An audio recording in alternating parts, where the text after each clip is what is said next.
E agora eu convido os irmãos e as irmãs para a leitura do texto bíblico no qual nós iremos meditar nesta hora. Nós vamos fazer a leitura no segundo livro dos reis de Israel. Segundo livro dos reis, capítulo 5. E nós vamos proceder à leitura dos 14 primeiros versículos. Este texto diz assim: Naamã, o comandante do exército da Síria, era muito respeitado e estimado pelo rei do seu país, porque, por meio de Naamã, o Senhor Deus tinha dado vitória ao exército dos sírios. Ele era um soldado valente, mas sofria de uma terrível doença da pele. Num dos seus ataques contra Israel, os sírios haviam levado como prisioneiro a uma menina israelita, que ficou sendo escrava da mulher de Naamã. Um dia a menina disse à sua patroa: Eu gostaria que o meu patrão fosse falar com o profeta que mora em Samaria, pois ele o curaria da sua doença. Então Naamã foi falar com o rei e contou o que a menina tinha dito. E o rei ordenou: Vá falar com o rei de Israel e entregue esta carta a ele. Então Naamã saiu, levando uns 350 quilos de prata e uns 70 quilos de ouro e 10 mudas de roupas finas. A carta que ele levava dizia assim: Esta carta é para apresentar Naamã, que é meu oficial. Eu quero que você o cure.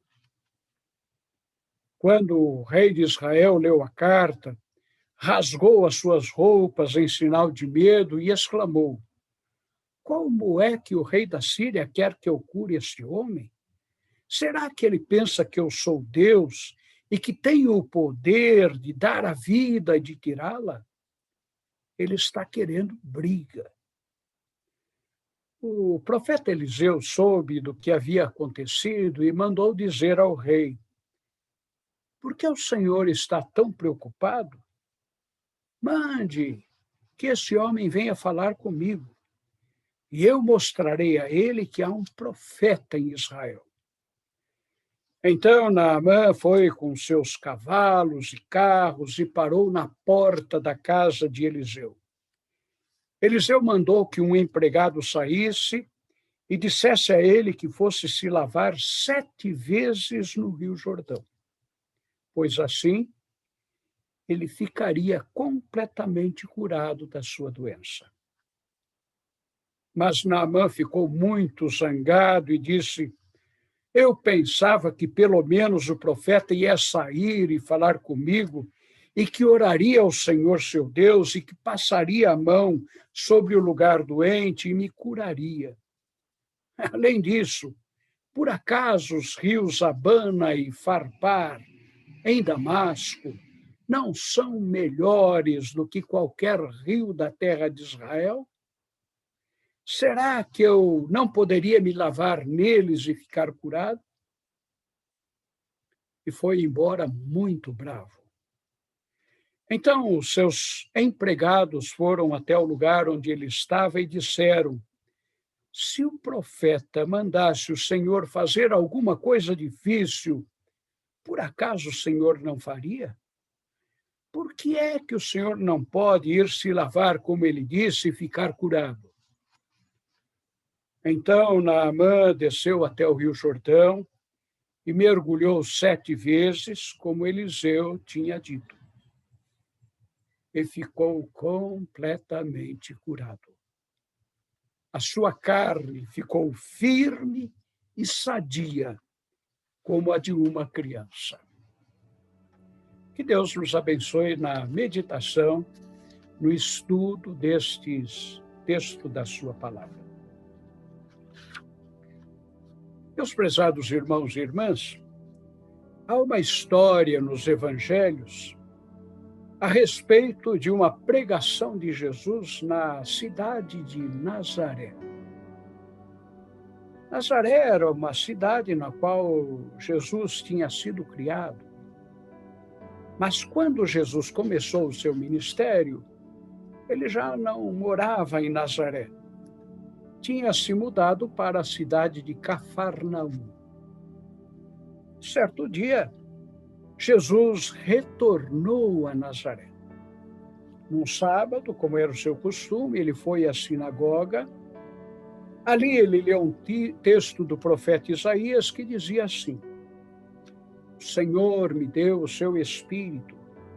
Ele me escolheu para levar boas notícias aos pobres e me enviou para anunciar a liberdade aos presos, dar vista aos cegos, libertar os que estão sendo oprimidos e anunciar que chegou o tempo em que o Senhor salvará o seu povo. Os irmãos e as irmãs devem ter notado que esse texto que Jesus leu faz referência a milagres, grandes milagres, milagres fantásticos. Milagre em que os pobres recebem boas notícias. Milagre em que os presos são soltos. Milagre em que os cegos passam a enxergar. Milagre em que os oprimidos são libertados. E ao comentar o texto de Isaías, Jesus recordou então a história do milagre da cura de Naamã. Essa mesma história que nós lemos para a nossa edificação. Isso mostra que a história desse milagre da cura de Naamã foi um milagre de muita importância. O próprio Senhor Jesus valorizou essa história. Eu agora quero convidar os irmãos e as irmãs a examinarmos mais de perto esta história que nós acabamos de ler. A Bíblia começa a contar essa história com as seguintes palavras: Naamã, o comandante do exército da Síria, era muito respeitado e estimado pelo rei do seu país, porque por meio de Naamã o Senhor tinha dado vitória ao exército dos sírios. Ele era um soldado valente. Tudo isso quer dizer que Naamã era um homem bem-aventurado. Tinha tudo o que ele poderia almejar na sua vida. Militar, ele conseguira chegar ao posto mais alto do exército do seu país. Ele não era um soldado raso, nem um simples cabo ou sargento. Naamã era o comandante do exército da Síria. Acima de Naamã, não havia mais ninguém a não ser o rei. A nenhum outro militar ele estava subordinado, a nenhum outro militar ele tinha de prestar contas, somente ao rei ele tinha que dar satisfação. E, além disso, Naamã não era um comandante qualquer. A Bíblia diz que ele era um comandante respeitado e estimado pelo rei. E a gente precisa lembrar que naquela época os reis tinham uma autoridade divina. As pessoas acreditavam que os reis tinham sido estabelecidos pelos deuses. E isso então significa que, ao ser comandante respeitado e estimado pelo rei, Naamã era considerado um homem valorizado pelo representante dos deuses aqui na terra. E tendo em vista tudo isso, nós podemos concluir que Naamã era muito bem-aventurado. O que será que ele poderia querer mais na sua vida? Nada lhe faltava. tinha tudo o que queria. Chegar ao ponto mais alto da sua carreira. Ele era o retrato perfeito de um homem bem-sucedido. Entretanto, nem Naamã estava isento de problemas. Nem o famoso Naamã deixava de ter as suas dificuldades.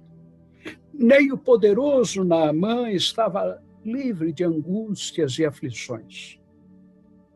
O fato é que Naamã, com toda a sua glória, com todo o seu poder, tinha um enorme problema. O texto que nós lemos diz que ele tinha uma doença terrível na sua pele. E a palavra hebraica que aparece no texto bíblico a respeito da doença de Naamã é geralmente traduzida como lepra. E naquele tempo, a lepra era uma das piores doenças que existiam. Então, isso deve nos fazer pensar. Nem Naamã conseguiu escapar. Até Naamã, com todo o seu sucesso e poder, também passou por problemas. E eu pergunto, quem é que não tem também os seus problemas? Quem aqui não tem as suas dores? Quem aqui não sofre os seus males? Se até Naamã não escapou da doença, isso serve para indicar que ninguém escapa das enfermidades. Todas as pessoas estão sujeitas às doenças. Mas a história continua e a Bíblia diz assim: num dos seus ataques contra Israel, os sírios tinham levado como prisioneiro uma menina israelita que ficou sendo escrava da mulher de Naamã. E um dia a menina disse à patroa: eu gostaria que o meu patrão fosse falar com o profeta que mora em Samaria, pois ele o curaria da sua doença. Ao ouvirmos estas palavras, nós devemos lembrar que aqueles tempos eram muito difíceis para as mulheres.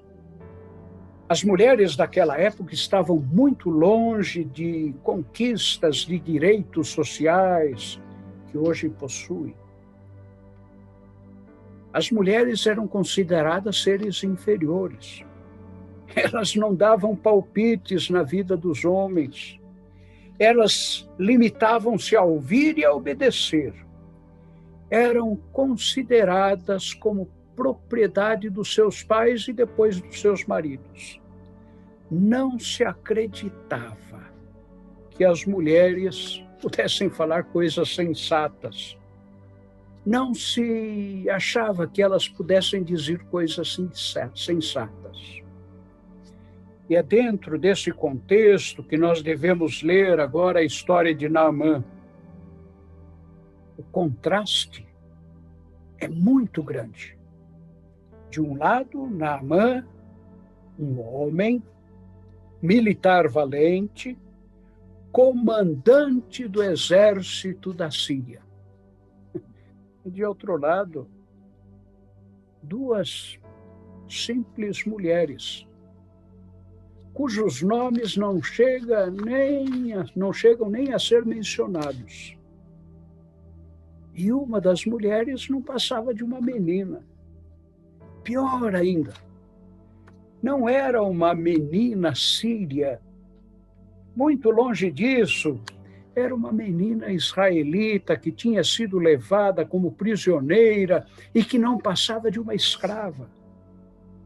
Essa menina era tão insignificante que nem tinha acesso direto ao grande Naamã. O máximo que aquela menina conseguia fazer era falar com a esposa de Naamã. Foi exatamente isso que aquela insignificante criatura que Naamã teve de ouvir no caminho da sua cura. Foi essa menina, escrava, israelita, que sugeriu que Naamã fosse procurar um profeta do Senhor para ser curado. E a história continua. O conselho daquela menina escrava chegou aos ouvidos de Naamã, e ele viajou para Israel e acabou chegando à porta da casa do profeta Eliseu. E aí vem novamente um outro contraste. A Bíblia diz assim: então Naamã foi com seus cavalos e carros e parou na porta da casa de Naamã. Contraste evidente, não é?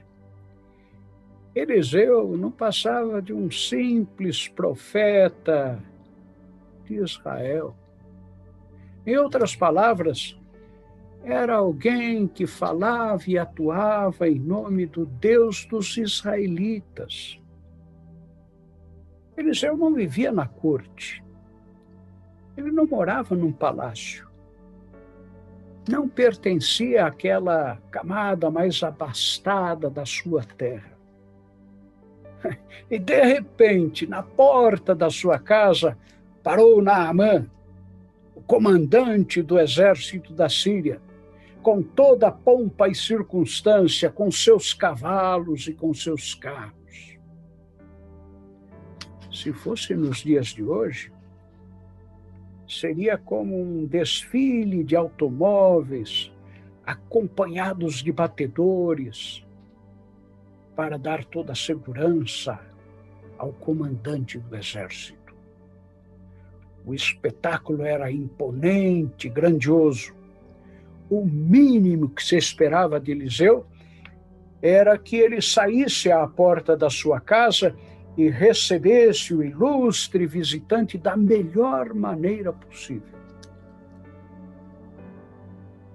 No entanto, Eliseu não chegou nem a sair da sua casa.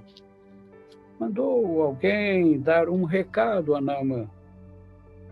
Disse que ele deveria ir se banhar no Rio Jordão 7 vezes.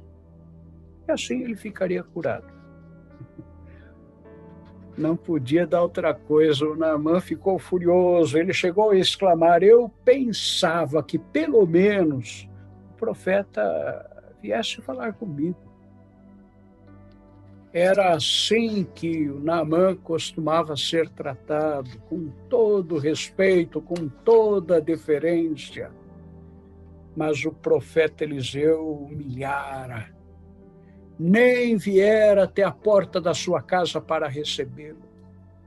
Enviara alguém como mensageiro para transmitir um recado. E quando Naamã já estava indo embora, furioso, foram os seus próprios empregados que entraram em cena. E a Bíblia diz que os empregados de Naamã lhe disseram: se o profeta mandasse o Senhor fazer alguma coisa difícil, por acaso o Senhor não faria? Por que é que o Senhor não pode ir se lavar, como ele disse, e ficar curado? Este é o último contraste que queremos destacar. De um lado, o grande e poderoso Naamã. De outro lado, os seus empregados. E a coisa mais curiosa é que foram os empregados que aconselharam Naamã. Mais até do que isso, o que surpreende é que os empregados criticaram o comportamento de Naamã. Os empregados chamaram a sua atenção, recriminaram Naamã por não seguir a orientação profética. Era muito atrevimento, não é mesmo? No entanto, por mais estranho que possa parecer, Naamã ouviu o conselho dos seus empregados, mudou de comportamento, desceu até o Rio Jordão, mergulhou nas suas águas 7 vezes E a Bíblia termina essa história dizendo assim: Naamã ficou completamente curado. A sua carne ficou firme e sadia como a de uma criança. Eu não sei se os irmãos e as irmãs perceberam, mas eu procurei chamar a atenção de todos para alguns contrastes. Isso mesmo. Essa história é uma história em que aparecem dois lados que não combinam, dois lados que parecem que não se encaixam, dois lados contraditórios. Primeiro contraste: Naamã era um homem poderoso, mas também alcançado pelo sofrimento. Era um militar extremamente bem-sucedido, mas tinha uma terrível doença na sua pele. Poderoso Naamã era um homem fragilizado pela doença. Segundo contraste, quem conduziu Naamã a um processo de cura não foi nenhum médico famoso da corte da Síria. Naamã não recuperou a sua saúde graças a uma vacina produzida pelos cientistas do seu tempo. Ao contrário, quem começou a conduzir o processo da cura de Naamã foi uma menina, uma simples menina que não passava de uma escrava. Terceiro contraste: o poderoso Naamã, com toda a sua glória, com seus carros e cavalos, chegou à casa de um simples profeta, que nem saiu para recebê-lo com toda a honra que Naamã merecia.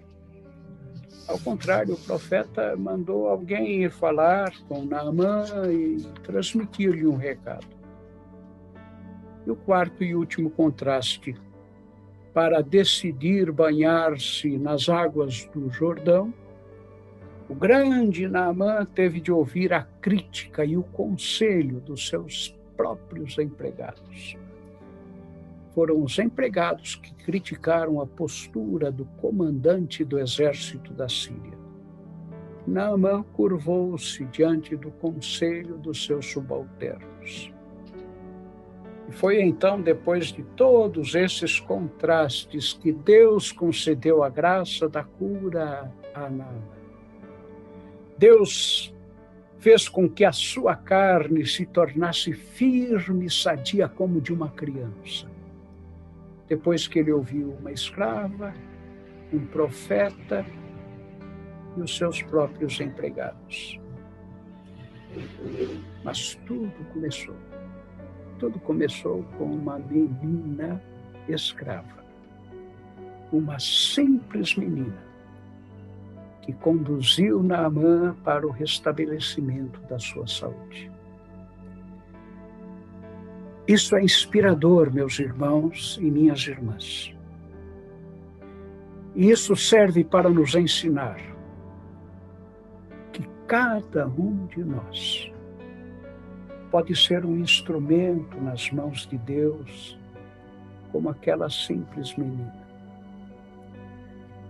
Cada um de nós pode conduzir mais uma pessoa à salvação em Cristo Jesus, como aquela simples escrava. Jesus continua dizendo: vinde a mim todos os que estáis cansados e sobrecarregados, e eu vos aliviarei. Tomai sobre vós o meu jugo e aprendei de mim, porque eu sou manso e humilde de coração. E achareis descanso para a vossa alma, porque o meu jugo é suave e o meu fardo é leve. Deus nos ajude, Deus nos abençoe, a fim de que cada um de nós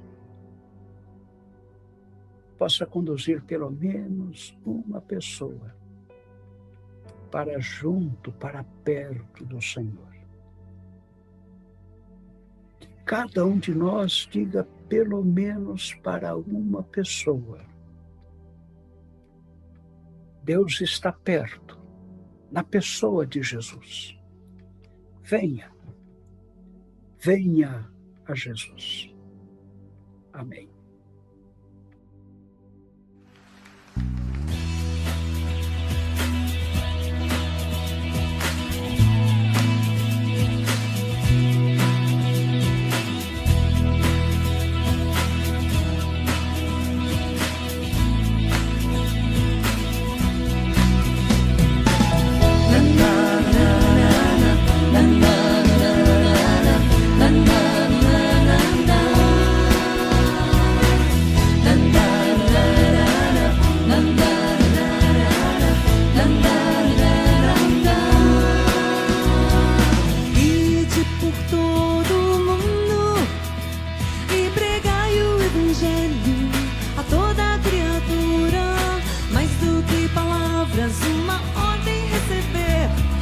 Cristo é vida eterna para todo que nele crê.